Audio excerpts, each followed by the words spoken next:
Hi friends, welcome to Tamil cricket talks. இன்றைக்கி Mumbai vs ஜிடியோட highlights பார்த்துடலாம். இன்றைக்கி ஜிடி தான் டாஸ் வின் பண்ணிச்சு. டாஸ் வின் பண்ணி பவுலிங் எடுத்தாங்க. மும்பை அவங்களோட ஸ்டார்ட் நல்லா இருந்துச்சு. ஆனால் பவர் பிளே முடிவில் 56க்கு 2 விக்கெட் போயிடுச்சு. அப்புறம் 20 ஓவர் முடிவில் 155 ரன்னுக்கு 8 விக்கெட் ஆயிடுச்சு.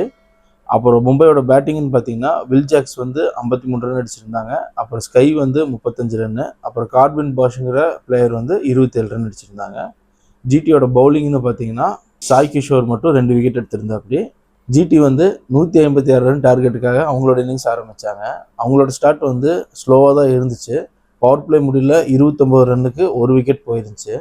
லாஸ்ட் 2 ஓவர் இருக்கும்போது ஜிடிக்கு 24 ரன் தேவைப்பட்டுச்சு. அந்த டைமில் மழை பெஞ்சிட்டு இருந்த காரணத்தினால டிஎல்எஸ் படி 1 ஓவருக்கு 15 ரன் அடித்தா ஜிடி வின்னுங்கிற கணக்கில் அவங்க இறங்கினாங்க.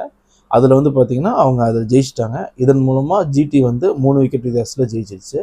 ஜிடியோட பேட்டிங்னு பார்த்தீங்கன்னா சுபன் கில் 43 ரன் அடிச்சிருந்தாப்படி. Jos Buttler 30 run அடிச்சிருந்தாப்படி.